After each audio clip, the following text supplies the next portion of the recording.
అని ముఖ్యమంత్రి గారు దాడి జరిగింది.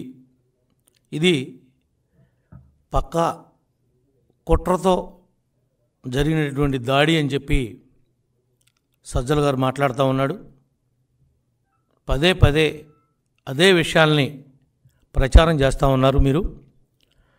మీరు ఈ రాష్ట్రానికి ముఖ్యమంత్రిగా ఉండి మీరు బస్సు యాత్ర చేస్తుంటే వేలాది మంది పోలీసుల్ని మీరు డ్రా చేసి సబ్ డివిజన్లు ఖాళీ చేసి తీసుకుని వచ్చి బందోబస్తు పెట్టారు. పోలీస్ అంతా ఏమైంది? ముఖ్యంగా నిఘా వ్యవస్థ నీరు గారిపోయిందా? మీకు కాన్ రాలేదా? ఎందుకుని గాయపరిచినటువంటి వ్యక్తిని అదుపులోకి తీసుకోలేకపోయారు? రాళ్ల దాడితో గాయమైతే ఆ యొక్క రాయి ఎక్కడుంది? ఇప్పుడు ఎవరు చూశారు ఆ రాయిని? దాన్ని ఎక్కడ పెట్టారు? ఈ విషయాలన్నింటినీ కూడా స్పష్టం చేయాల్సినటువంటి అవసరం, రాష్ట్ర ప్రజానీకానికి తెలియపరచాల్సినటువంటి అవసరం మీ మీద ఉంది. తక్షణమే భద్రతా వైఫల్యం కింద డీజీ గారిని, సిపిని, ఇంటెలిజెన్స్ డీజీని కూడా ఎలక్షన్ కమిషన్ చర్యలు తీసుకుని ముఖ్యమంత్రినే కాపాడలేనటువంటి, ప్రచారంలో కాపాడలేనటువంటి వ్యక్తులు మరి రాజ్యాంగంలో ఉన్నటువంటి ఆ పదవుల్లో నిర్వహించడానికి అనర్హులుగా భావించి తక్షణమే వీళ్ళు విధుల నుంచి తొలగించాలని చెప్పి తెలుగుదేశం పార్టీ తరఫున మేము డిమాండ్ చేస్తూ ఉన్నాం. నిజంగా ముఖ్యమంత్రి గారికి గాయం తగిలుంటే మాకు కూడా గాయం తగిలినట్టుగానే మేము భావిస్తాం. వాళ్ళలాగా ఏదో గాయం తగిలింది డ్రామాలు వేస్తున్నారని మేము చెప్పం. కానీ ఎందుకు చెప్పాల్సి వస్తుంది అంటే అప్పుడు సాక్షి లైవ్ ఎందుకు ఆగిపోయింది?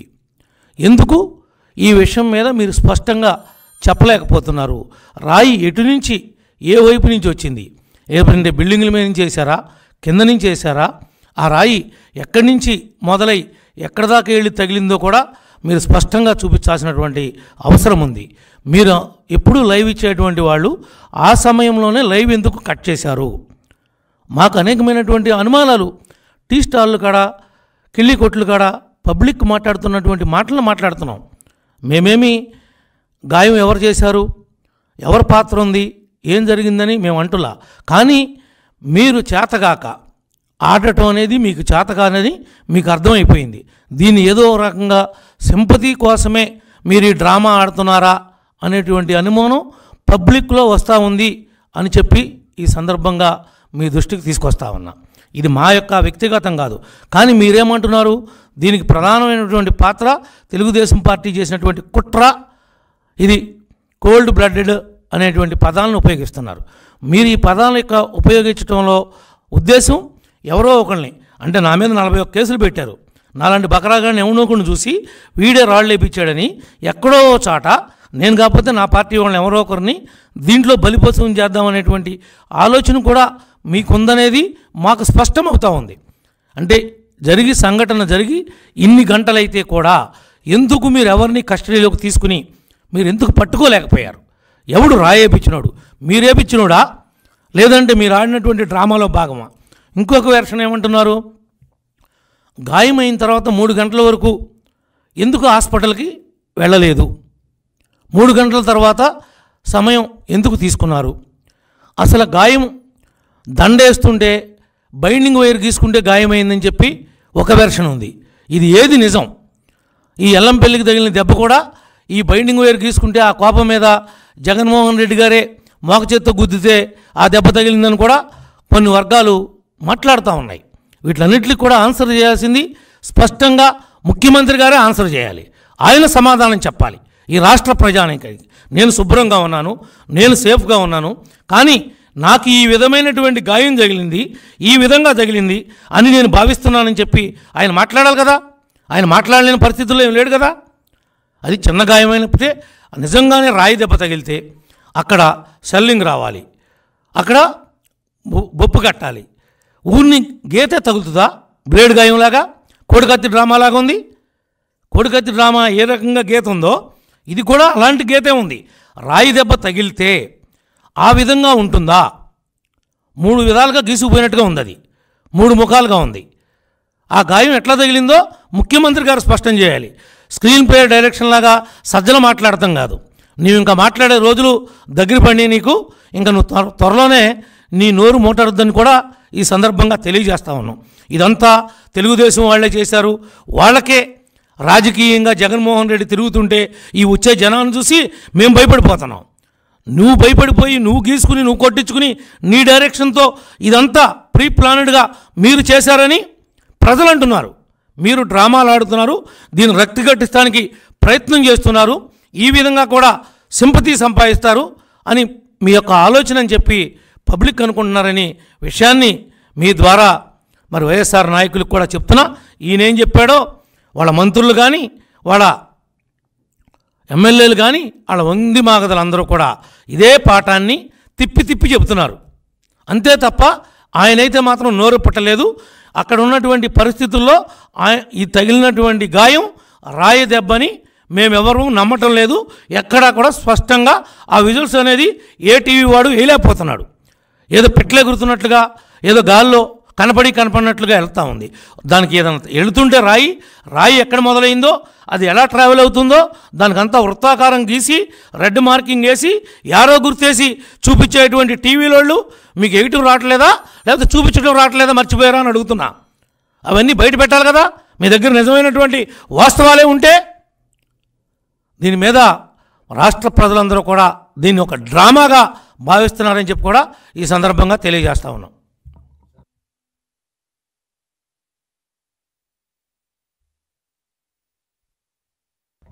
ఎల్లంపల్లి గారి గురించి నేనేమి కొత్త వెర్షన్ చెప్పటల్లా.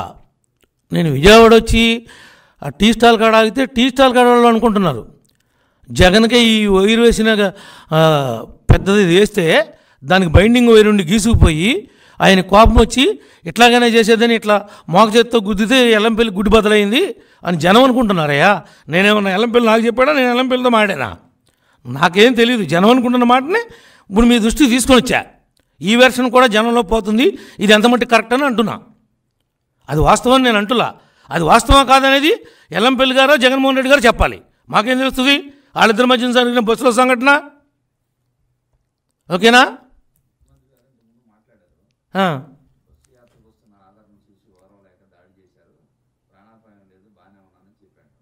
అసలు ప్రాణాపాయం ఉండటానికి ఏం జరిగిందని ప్రాణాపాయం ఉంటుంది? ప్రాణాపాయం ఏమీ లేదు. డ్రామా ఆడింది. ఆ డ్రామాను రక్తి కట్టించడానికి, ప్రజల్లో సింపతిని క్రియేట్ చేయడానికి వాళ్ళ బాబాయిని చంపే ఒక డ్రామా ఆడాడు. వాళ్ళ సొంత బాబాయిని, వాళ్ళ చెల్లి ఎలా గీపెడుతుందో చూస్తున్నాం కదా మనం. ఎలా గీపెడుతుందో పాపం. సొంత సోదరి, చిన్నాయన కొడుకు కూతురు అయితే ఏంటి, వాళ్ళ తోడబుట్టింది అయితే ఏంటి, చెల్లే కదా. ఆమె రోదనే ఆయన చెవులకి ఎక్కటల్లా. ఇంకెవరు దక్కుద్దు ఆయనకి? అవన్నీ ఉత్తి మాటలు. ఈరోజు విజయమ్మ గారు కూడా మరి కొడుకుతో పాటు మరి ఈ రోజున తిరగాల్సినటువంటి ఆమె అమెరికా వెళ్ళిపోయిందని అంటున్నారు. మనకైతే తెలియదు. కానీ మరి ఆమె కూడా ఆడ బాబాయ్ లాంటి విషయాలు ఏదైనా జరిగి భూమి మీద ప్రాణం లేకుండా పోతామని భయంతో వెళ్ళిపోయిందా, ఎందుకు వెళ్ళిపోయింది అనేది కూడా ఒక అనుమానం. ఎందుకంటే కొడుకు అధికారం కోసం అంత తాపత్రపడుతూ ఉంటే ఈమె ఇప్పుడు సడన్గా అమెరికా వెళ్ళేంత అవసరం ఏమొచ్చిందనేది కూడా జనం అనుకుంటా ఉన్నారు. జనం అనుకునే మాటలే మీకు చెప్తున్నా. ఇవన్నీ కూడా డ్రామాలు. సొంత బాబాయిని చంపినోడిని ఇప్పుడు అరెస్ట్ చేపిలా. ఈ పోలీసు వ్యవస్థకి పవర్ లేదు. ఎందుకంటే లా అండ్ ఆర్డర్ ప్రాబ్లం వస్తుందని చెప్పి కర్నూలులో హాస్పిటల్లో పెట్టి ఏ రకమైనటువంటి డ్రామాలు ఆడారో మనందరం చూసాం. ఇప్పుడు భాస్కర్ రెడ్డిని బయటికి వెళ్ళమంటే నాకెందుకు, నేను బయటికి రానంటున్నానంట. అంటే భాస్కర్ రెడ్డిని కూడా దీనిలో కార్యక్రమంగా చంపేసి పాడేస్తారేమో అనేటువంటి భయం భాస్కర్ రెడ్డి కూడా ఉందేమనేది అనుమానం కలుగుతూ ఉంది. ఈ రోజున రేపు జరగరానిది జరిగి ఎవరన్నా పోయినా వీళ్ళ యొక్క రాజకీయం కోసం మనం ఏం ఆశ్చర్యపడక్కర్లా. వాళ్ళకి చంపటం అనేది వాళ్ళకి వెన్నతో పెట్టినటువంటి విద్య.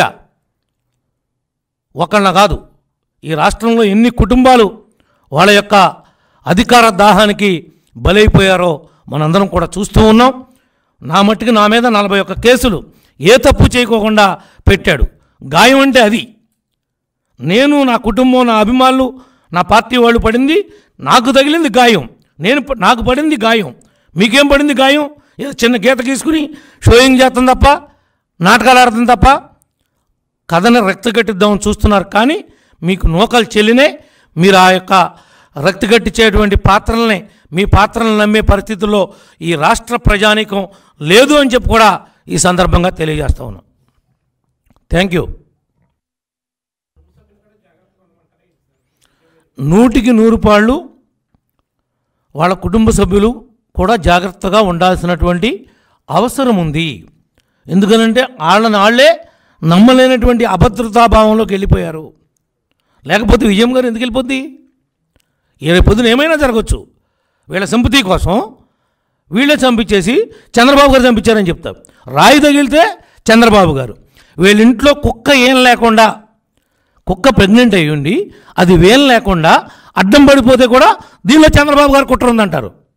అంత దిగజారినటువంటి రాజకీయాల్ని తయారు చేసినటువంటి వ్యక్తి ఈ జగన్మోహన్ రెడ్డి గారు. సజ్జల డైరెక్షను, ఈయన నటన. ఆహా, నటీనటులు ఏ విధంగా ఉన్నారా! ఇంకెన్నాళ్ళో లేదు వీళ్ళకి, కాలం చెల్లింది, అతి దగ్గరలో ఉన్నాయి అధికారం దూరం కావటానికి.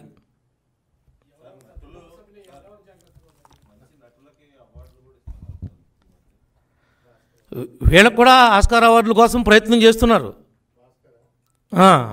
తప్పనిసరిగా వీళ్ళకు కూడా అలాంటి అవార్డులు వస్తాయి. భాస్కర్ అవార్డులు త్వరలోనే. వీళ్ళు వాళ్ళని చెప్పలేమండి. ప్రతి ఒక్కరూ కుటుంబ సభ్యులు అవ్వచ్చు, లీడర్లు అవ్వచ్చు, ప్రతి ఒక్కరు కూడా వాళ్ళ ప్రాణాలని వాళ్ళు కాపాడుకోకపోతే ఈ జగన్మోహన్ రెడ్డి యొక్క అధికారం కోసం ఎవరైనా బలవచ్చు. ఎవరైతే పోతే సింపతి వస్తుందని భావిస్తారో, అనుమానం రాకుండా ఉంటుందో వాళ్ళు లేచిపోతారు. సొంత బాబాయే లేచిపోయినప్పుడు ఇంకెవరు లేచిపోతారని అడుగుతారేంటండి అమాయకంగా? సొంత బాబాయే లేచిపోయాడు వీళ్ళ రాజకీయ దాహం కోసం. దాంట్లో ఏం నో డౌట్. ఇప్పుడు మన సునీతమ్మ గారిని, షర్మిలమ్మని మనం చెప్పమంటే చెప్తున్నారా? నిన్ను భుజాన మీద ఎత్తుకుని తిప్పారాళ్ళు. నువ్వు జైల్లో ఉంటే 16 నెలలు నీ పార్టీని నడిపింది ఆమె, పాదయాత్ర చేసి. అటువంటి ఆమె మాట్లాడుతుంది. దానికి సమాధానం చెప్పలేరు ఇప్పుడు వీళ్ళు. దానికేం సమాధానం చెప్పలేరు. నిజంగానే గాయం తగిలింది. 3 గంటల వరకు ఎందుకు నువ్వు హాస్పిటల్కి రాలా? నువ్వెందుకు దాన్ని కాన్ఫిడెన్షియల్గా మెయింటైన్ చేసావు? ఆ సీక్రెట్స్ ఏంటి? ఇంత 10 మంది డాక్టర్లను పెట్టుకుని ఓపెన్ హార్ట్ సర్జరీ చేస్తే కూడా అంతమంది డాక్టర్లు ఉండరు. ఎవడో అంత యూనిఫామ్ వేసుకుని ఏదో పెద్ద జరగడానికి జరిగిపోయినట్టు. అయితే ముఖ్యమంత్రి గారికి ట్రీట్మెంట్ చేయటం, ఆ ఎలక్ట్ ప్రదర్శించడంలో తప్పు అని అంటులా. నిజంగా చూడాలి. ఆయన మనందరికీ ఒక ముఖ్యమంత్రి. ఆయనకి రాజ్యాంగపరంగా వచ్చినటువంటి పదవి. ఆ పదవిని గౌరవించాలి. కానీ ఇంత ఓవర్ యాక్షన్ ఎందుకంటున్నా? చిన్న గాయమే తగిలింది, మీరెవరికి కంగారు పడాల్సిన అవసరం లేదు. ఇది ఎలా జరిగిందో దురదృష్టం, నేను ఎవరిని మీద నేను ఆపాదించలేదని చెప్పాలిగా నువ్వు. నీకు ఏ రకమైనటువంటి దుర్బుద్ధి లేకపోతే మా మీద ఎందుకు పడేడుతున్నారు? మా పార్టీ దొరికిందా మీకు? ఎవడో గాలిలో రాయేసాడు అనుకోవచ్చుగా. అసలు వేస్తే కదా. ఎవడైనా విఐపి ఉన్నప్పుడు, ఆ ప్రోగ్రాం జరుగుతున్నప్పుడు చుట్టుపక్కల ఉన్నటువంటి 500 మీటర్ల వరకు కూడా పోలీస్ కస్టడీలో ఉంటుంది. కంప్లీట్గా బిల్డింగ్ పైన కూడా, ప్రతి బిల్డింగ్ పైన ఒక కానిస్టేబుల్ని పెడతారు. వీళ్ళంతా ఏమయ్యారు? డీజీ వైఫల్యం కాదా? నిజంగా రాయి గాయమే అయి ఉంటే, ఇది నిజంగా రాయితో కానీ వేరే దాంతో కానీ గాయమే అయి ఉంటే డీజీ తప్పకుండా విధుల నుంచి తప్పుకోవాలి. ఇంటెలిజెన్స్ వ్యవస్థ ఫెయిల్ అయింది, వాళ్ళు తప్పుకోవాలి. ఎలక్షన్ కమిషను వెంటనే వాళ్ళ మీద చర్య చేపట్టాలి. మళ్ళీ వేరే వాళ్ళని అపాయింట్ చేసి దీని మీద 6 బృందాలని సిట్లు వేసామని సిపి చెబుతున్నాడు కదా. 6 కాకపోతే 10 అయ్యి ముద్దా ఎవరన్నా పట్టుకురా, ఎగ్జామిన్ చేయి, నువ్వు వేసిన రాయిని సీజ్ చేయి. ఏమీ లేకోకుండా ఊరికినే డ్రామాలు వేస్తా. కోడికత్తి ఎంత పొద్దునగా ఉంటుంది? ఎంత పొద్దునగా ఉంటుంది నీకేమో తెలుసా కోడికత్తి గురించి? సజ్జలా చెప్తున్నావు కౌరులు. అది ఉండేది అంగుళం, మహా ఉంటే అంగుళున్నారా. దాని వెడల్పు ఎంత నీకేమో తెలుసా? కోడికత్తి ఎట్లా ఉంటుందో ఆంధ్రప్రదేశ్లో? ఊరికినే కౌరులు చెప్పి మబ్బి పెట్టి మాటలు చెప్పి తప్పించుకుంటాం కాదు. ఆడెవడో గీశాడని చెప్పి 5 ఏళ్ళు యాగి చేశారు మమ్మల్ని.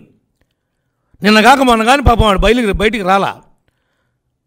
ఏదో తెలుసో తెలియకో నీకు సింపతి రావడం కోసం, నువ్వు ముఖ్యమంత్రి కావడం కోసం మ్యాచ్ ఫిక్సింగో ఏంటో మాకు తెలియదు.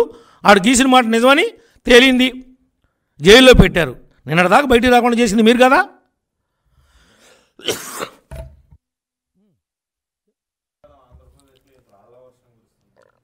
అసలు ఉంటే కదా కుర్తానికి, అసలు రాళ్ల వర్షం కురిస్తే కదా ఇదంతా డ్రామా అంటుంటే. ఇది పెద్ద డ్రామా. డ్రామా కాకపోతే ముఖ్యమంత్రి గారి మీద రాయి పడింది. ఆ రాయి వెళ్ళంట ఈయన తగిలింది కాకుండా పక్కన వచ్చి ఎల్లంపల్లి గుడ్డి కూడా పగిలిపోయిందంట. సజ్జలు చెప్పాలయ్యా, ఏం చెప్పినా ఏది చెప్పినా నమ్మారు కదా అని 5 ఏళ్ళు జనం ఇంత చెవిలో పూలు పెడతారా? మీరు చెప్పండి. రాయి నిజంగానే తగిలింది ముఖ్యమంత్రి గారికి. ఆ రాయి వచ్చి పక్కన వెల్లంపల్లి తగిలి ఎల్లంపల్లి గుడి పగిలిపోయింది అంటే అంత ఫోర్స్ ఎట్ వస్తుంది? మళ్ళీ తగిలింది ఇక్కడ, అక్కడి నుంచి ఇలా కింద పడుతుందా, మళ్ళీ పక్కకి డైరెక్షన్ మారుద్దా? మారిందే అనుకుందాం, గుడ్డు పగిలిపోద్దా? ఇది వైర్తో కట్టిన ఆ దండకి వేసేటప్పుడు గీసుకుంటే గాయం అయితే ఆ గాయాన్ని ఏ రకంగా మైలేజ్ పొందాలని ఆలోచించి బస్సులోకి వెళ్ళి ఒక కుట్ర చేసి ఆ కుట్రని ఈ రకంగా బయట పెడితే ఆ కుట్రలోనే ఈ వైరులను చూసుకోవద్దా అటువంటి దండ వేపిస్తామని మోగ చేత్తో గుద్దాడని అన్నాడు ఎవడు. ఎక్కడ టీ స్టాల్ కాడ ఆ మోగ చేత్తో గుద్దేనే గనుగుడ్డుకు దెబ్బ తగిలింది, జగన్ గుద్దిన గుద్దుడే అంటున్నారు. అది జగనో ఎల్లంపల్లిలో చెప్పాలి, లేదా బస్సులో ఉన్నాడు ఎవడని చెప్పాలి. మనకి తెలియదు కదా ఎవరు కొడితే ఎవడ దాకా గాయం అయిందో. ఇది రాయి దెబ్బో ఎయిర్ గన్ దెబ్బో అనేది కూడా వాళ్ళే బయట పెట్టాలి వాస్తవాల్ని. అసలు ముఖ్యమంత్రి గారి మీద బస్సులో ఉండగా రాయి తగిలింది. ఆ రాయి బస్సులోనే పడద్దుగా, పని బస్సు పక్కన పడద్దుగా. ఇదిగో ఈ రాయి తగిలిందని తీసుకొచ్చి చూపించాలిగా. దాన్ని మీ టీవీ వాళ్ళు అదే పనిగా వేస్తారు గట్టగా, ఇదిగో రాయ అని. ఎవడు చూపిడేంటి? సాక్షుల కంటే కనపడలేదు, మిగిలిన మీకు కూడా కనపడలేదా? నిజంగా రాయి ఉంటే ఏదైనా స్పష్టత ఉండాలి. ఓకే, ఉన్నా మరి ఇంకేమైనా అడుగుతారా? ఏ తమ్ముడు?